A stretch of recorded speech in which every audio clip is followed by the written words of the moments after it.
আর্জেন্টিনার, ব্রাজিল, যারা মুসলমানদেরকে প্রকাশ্যে গ্রহণ করে না, যারা মুসলমানদেরকে দেখতে পারে না, কোরআন অনুযায়ী যারা মুসলমানদের প্রকাশ্যে শত্রু, তাদের জন্য আজকে আমাদের মুসলমানদের যুবকরা রাতভর সময় কাটায় আর আনন্দ উল্লাস নিয়ে ব্যস্ত আছে না নাই? কিন্তু আমাদের মুসলমানদের এই করুণ পরিস্থিতির মধ্যে তাদের কোনো দুঃখ নাই, তাদের কোনো মাথা ব্যথা নাই। ফিলিস্তিনের মুসলমানদের ব্যাপারে দুঃখ নাই, ইরানের মুসলমানদের ব্যাপারে তাদের কোনো আত্মনাদ নাই। তারা আছে ওই দিকে, ওই দলের খেলা নিয়ে, ওই দলের খেলা ঠকে গেছে, দুঃখ সেখানে। হ্যাঁ, এমন ঘটনা হয়েছে না, তাদের দলের সমর্থিত দল পরাজিত হওয়ার কারণে সে আত্মহত্যা করে জীবন শেষ করে দিয়েছে, হয়েছে কি হয় নাই?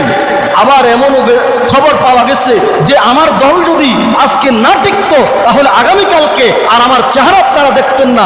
নাউজুবিল্লাহ, কত বড় নাফরমান হলে এমন একটা কথা বলতে পারে? যারা পরিমাণ ইমান যার মধ্যে থাকবে সে কখনো এমন কথা বলতে পারে না।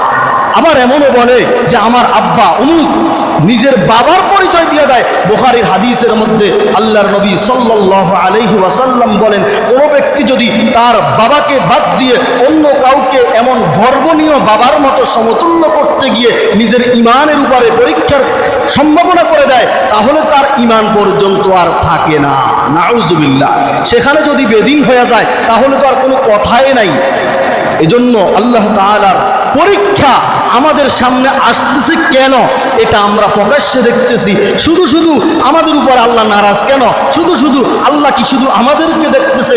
এ কথা বলে আমি আর আপনি ঘরে বসে সময় কাটাবো আর দুঃখ পাবো আর কষ্ট পাবো, এভাবে কষ্ট দূর হবে না, এভাবে দুঃখ দূর হবে না যতক্ষণ পর্যন্ত আপনার আমার সন্তানকে নিয়ন্ত্রণ করতে না পারবো, যতক্ষণ পর্যন্ত এই দেশ এবং জাতির মানুষদেরকে সঠিক কথাগুলো তাদেরকে পৌঁছে দিয়ে তাদেরকে সঠিক পথের আহ্বান করে সঠিক পথে পরিচালনা করতে না পারবো, ততক্ষণ পর্যন্ত এইভাবে বিপদ বন্ধ হবে না। বরঞ্চ কোরআন হাদিস অনুযায়ী একের পর এক আপনার আমার উপরে বিপদ আসতেই থাকবে। নাউজুবিল্লাহ বলেন। কুরআনুল কারীমের মধ্যে আল্লাহ রাব্বুল আলামিন আলোচনা করেন, ওয়ামা আসাবাকুম মিন মুসিবা ফাবিমা কাসাবাত আইদিকুম ওয়া ইয়াফু আন কাসীর। আল্লাহ রাব্বুল আলামিন বলেন, যত সংকট দেখো, যত বিপদ দেখো, তোমাদের হাতের কামাই, বরং ফাবিমা কাসাবাত আইদিকুম ওয়া ইয়াফু আন কাসীর, তোমাদের অপরাধ অনুযায়ী আমি যদি তোমাদেরকে বিপদ দিতে যাই তাহলে তোমরা টিকতে পারবে না। অপরাধ অনুযায়ী আমি বিপদ দেই না, বরং এর কয়েক হাজার গুণ কম বিপদ তোমাদেরকে দিয়ে থাকি। আল্লাহু আকবার। ওয়াফু আন কাসীর, বিপদ অনুযায়ী তোমাদেরকে অপরাধ অনুযায়ী শাস্তি দেই না, বরং তোমাদের অনেক অপরাধগুলোকে আমি ক্ষমার দৃষ্টিতে দেখি। সুবহানাল্লাহ।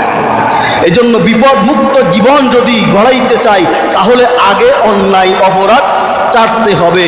মুফাসসিরিনে কেরাম বিভিন্ন সময় উদাহরণ দেয়, যেখানে ময়লা থাকে ওখানে যদি ময়লা দূর না করে দুর্গন্ধ বন্ধ করতে যায় তাহলে কখনো দুর্গন্ধ বন্ধ হবে না, বরং ময়লা দুর্গন্ধ আরো চড়াইতে থাকবে। একটা পুষ্কুনির মধ্যে একটা কুকুর মরা থাকবে, একটা বিড়াল মরা থাকবে, এই ময়লার কারণে পুরাটা পুকুরের পানি কেমন জানি দুর্গন্ধ থাকে, পুরাটা পুকুরের পানি সবগুলা ইসে শেষ করবেন, কিন্তু ময়লার যেই খনিজের কারণে দুর্গন্ধটা হইতেছে ওই খনিজটা আপনি সরাবেন না, দুর্গন্ধ কখনো যাবে না। আর যদি আপনি খনিজটা আগে সরাইয়া দেন, আস্তে আস্তে আস্তে আস্তে পুরাটা পুকুরের পানিগুলো সব ঘ্রাণযুক্ত হয়ে যাবে, দুর্গন্ধগুলো চলে যাবে। তদ্রূপভাবে যেই অপরাধগুলোর কারণে বিপদগুলো আপনার আমার জন্য অপেক্ষা করে, আপনার আমার দিকে সবসময় ঝুঁকিয়ে থাকে, ওই অপরাধগুলা থেকে আগে আমরা মুক্ত থাকতে হবে। শুধু শুধু আমরা আলেমদের কথা বলবো, অমুক আলেম ঠিক নাই, অমুক দল অমুক মতের এই কথা বলে আমরা ছাড় পাবো না যতক্ষণ না নিজেকে নিজে নিয়ন্ত্রণ করতে না পারব। এক সফরের মধ্যে সাহাবায়ে কেরাম রওনা করছেন, প্রতিমধ্যে একটা জায়গায় তারা অবস্থান করেছেন। একটা জায়গায় কি করেছেন? অবস্থান করেছেন। অনেক লম্বা সফর, এজন্য একটা জায়গায় আজকে রাত্রে কাটাবে।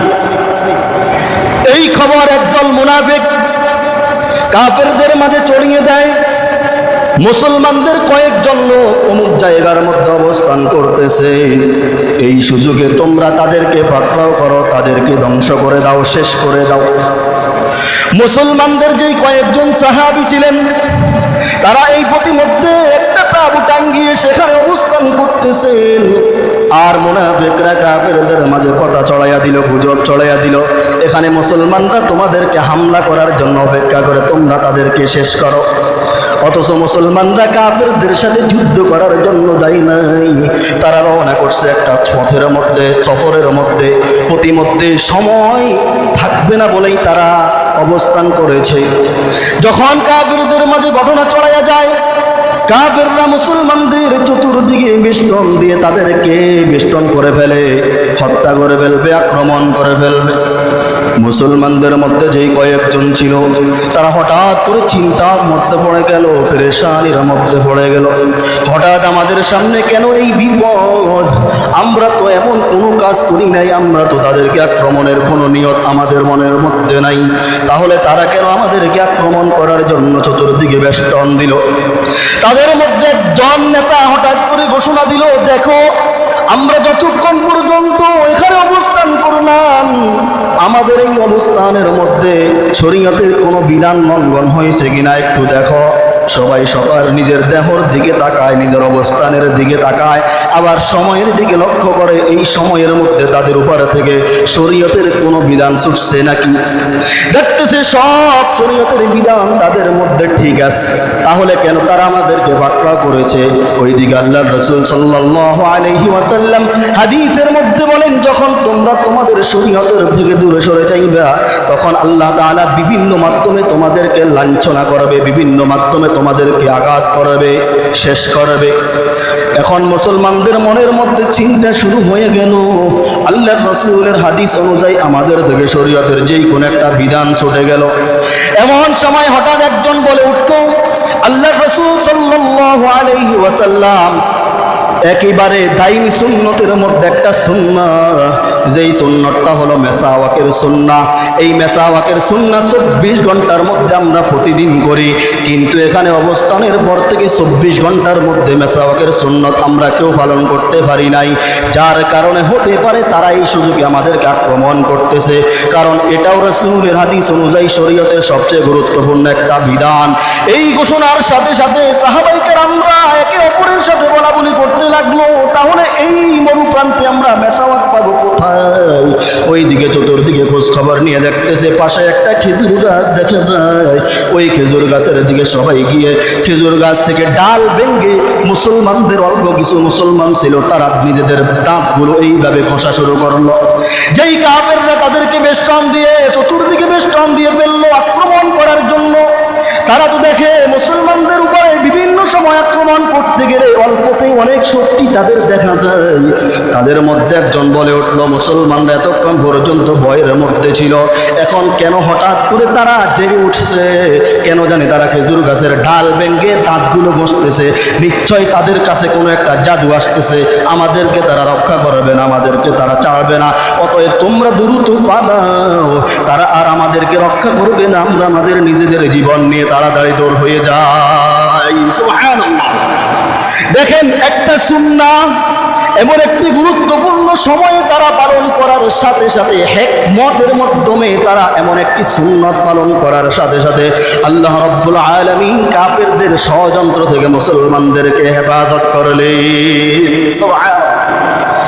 উহুদের যুদ্ধের মধ্যে আল্লাহ তাআলার পক্ষ থেকে মুসলমানরা একটা পর্যায়ে কাফেরদের দোয়ানোর মধ্যে পড়ে গেলেন। আল্লাহ রাব্বুল আলামিন কুরআনুল কারীমের মধ্যে আলোচনা করেন, সুম্মা সরাফাকুম আনহুম লিয়াবতালিয়াকুম, আমি তোমাদেরকে কাফেরদের থেকে সরিয়ে দিলাম। কেন সরিয়ে দিলাম? এখান থেকে পরীক্ষা নিব। এখান থেকে কি নিব? ঘুম নিয়ে আসে, ঘুম আসতে নি কাহারো? এখান থেকে পরীক্ষা নিব কারা কাফেরদের ভয়ে নিজেদের ঈমান দুর্বল করে আর কারা ঈমানি চেতনা নিয়ে সামনে অগ্রসর হয়। এই পরীক্ষা নেওয়ার জন্য আমি তোমাদেরকে কাফেরদের থেকে একটু দুর্বল করেছি। সুম্মা সরাফাকুম আনহুম লিয়াবতালিয়াকুম ওয়া লাকাদ আফা আনকুম ওয়াল্লাহু যু ফাদলিন আলাল মুমিনিন। মুমিনদেরকে সহযোগিতা করবেন কে? আল্লাহ। মুমিনরা কখনো দুর্বল হতে পারে না। ওই যুদ্ধের মধ্যে কিছু মুনাফিক হয়ে গেল, যাদের ঈমান চলে গেল, যারা দুর্বল ঈমানদার হয়া মুনাফিকের কাতারের মধ্যে খাতার মধ্যে নাম উঠাইল, এজন্য আল্লাহ বলেন সুম্মা সরাফাকুম আনহুম লিয়াবতালিয়াকুম, আমি মুসলমানদেরকে কাফেরদের মধ্য থেকে একটু দূর করলাম। কাফেররা তাদেরকে আক্রমণের জন্য একটু ধোড়াইলো, আমি এখানে পরীক্ষা নিব কারা খাঁটি মুসলমান, কারা খাঁটি ইমানদার, আর কাদের ইমানের মধ্যে ভেজাল, কাদের ইমানের মধ্যে দুর্বল, এটা পরীক্ষা নিব। ওই পরীক্ষার মধ্যে আল্লাহ তাআলার খাস মুসলমান যারা তারা উত্তীর্ণ হয়ে গেল।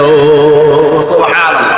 এজন্য কোরআনুল কারীমের মধ্যে আল্লাহ রাব্বুল আলামিন বলেন ফাকুল্লান আখাযনা বিযামবি, তোমাদেরকে আমি এমনি এমনি পাকড়াও করি না, এমনি এমনি তোমাদেরকে বন্যা দেই না, এমনি এমনি তোমাদেরকে ফসলাদি গুলো আমি উঠাই নেই না। ফাকুল্লান আখাযনা বিযামবি, তোমাদের অপরাধের কারণে। আল্লাহ তাআলা কি বলতেছেন? তোমাদের অপরাধের কারণে। অপরাধ আছে না নাই?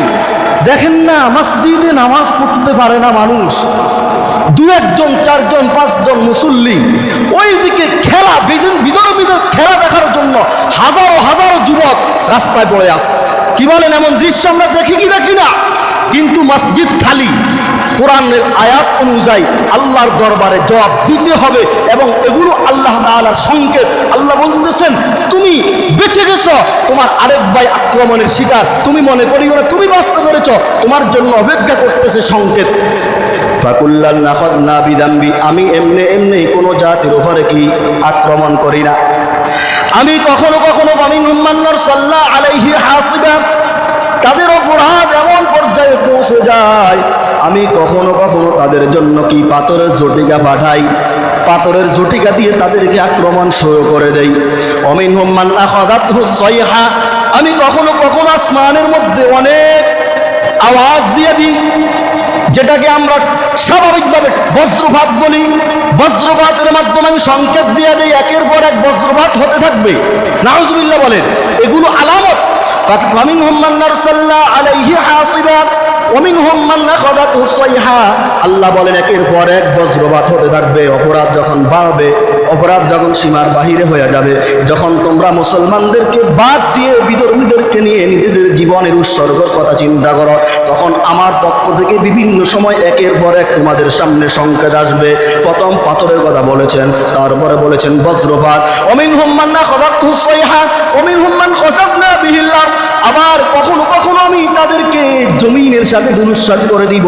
ওয়ামিনহুম মান আগরাকনা, আমি কখনো কখনো পানি এমন ভাবে দিব যেই পানিতে ডুবে ডুবে তারা মৃত্যুবরণ করে। নাউজুবিল্লাহ। এই আয়াত থেকে কি শিক্ষা নিলাম? কি শিক্ষা পাওয়া যায়? আল্লাহ তাআলা এমনি এমনি দেন না, আমাদের অপরাধের কারণে। আল্লাহ বলতেছেন কখনো কখনো আসমানে ঠাড়া পড়বে, বজ্রপাত হবে, একের পর এক হবে, একের পর এক আওয়াজ হবে, নিজেদের হুঁশ ঠিক রাখা যাবে না। আবার বলেছেন কি, কখনো কখনো পানি এমনভাবে হবে যেই পানির মধ্যে নিজে যে একটু সময় কাটাবে ওই সুযোগ পাওয়া যাবে না, নিজে ডুবে পানিতে। ওয়ামিনহুম মান আগরাকনা বিহিল আরদ ওয়ামিনহুম মান আগরাকনা, কখনো কখনো পানির মধ্যে তারা ডুবে মরবে। এইভাবে একের পর এক তোমাদের উপরে বিপদ আসতেই থাকবে। কখন পর্যন্ত? আল্লাহ তাআলা কোরআনুল কারীমের অন্য আয়াতের মধ্যে বলেছেন, যতক্ষণ পর্যন্ত যাহারাল ফাসাদু ফিল বাররি ওয়াল বাহর বিমা কাসাবাত আইদিন নাস লিয়ুযীকাহুম বা'দাল্লাযী আমিলু, যতক্ষণ তোমরা আমল পরিবর্তন না করো, যতক্ষণ তোমরা আমল কি পরিবর্তন না করো, ততক্ষণ পর্যন্ত এইভাবে সংকেত থাকবে।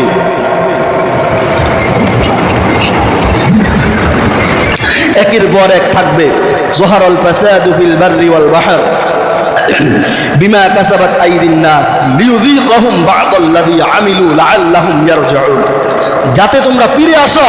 একের পর এক যখন বিপদ দেখবা, তোমার আরেক ভাইয়ের বিপদ মানে তোমার বিপদ অপেক্ষা করতেছে, এই শিক্ষাটা গ্রহণ করে যতক্ষণ পর্যন্ত তুমি পরিবর্তন হতে না পারবা, ততক্ষণ পর্যন্ত তোমার আমার উপরে বিপদ একের পর এক কি আসতেই থাকবে। নাউজুবিল্লাহ। এজন্য বর্তমান যেই সময় আমরা পার করতেছি, আমাদের পূর্ব অঞ্চলগুলোর মধ্যে আজকে মানুষ কত কষ্ট তাদের সময় কাটাইতেছে। অনেকের খোঁজ মিলে না, অনেকের খোঁজ পাওয়া যায় না, অনেক কষ্টে তারা জীবন যাপন করতেছে। আবার এই সুযোগে আমাদের দেশের যুবকেরা আজকে বিধর্মীদেরকে নিয়ে আনন্দ উল্লাস করে। এই বিষয়ে কোরআনের অনেক মারাত্মক কথা বলা হয়েছে। কিয়ামতের ময়দানে যে যার জন্য পাগল থাকবে সে তার সাথেই থাকবে। নাউজুবিল্লাহ বলেন। এখন যদি আমার নেতা যদি জাহান্নামী হয় আর আমি নেতার জন্য পাগল হইয়া তার সঙ্গে থাকার কারণে আমার যদিও কোনো আমল ভালো হয়, শুধু একমাত্র নেতৃত্বর মানার জন্য যেই নেতাকে বেশি গ্রহণ করলাম ওই নেতার সঙ্গে উঠার কারণে কিয়ামতের ময়দানে জাহান্নামের আসামি হওয়া লাগবে। নাউজুবিল্লাহ।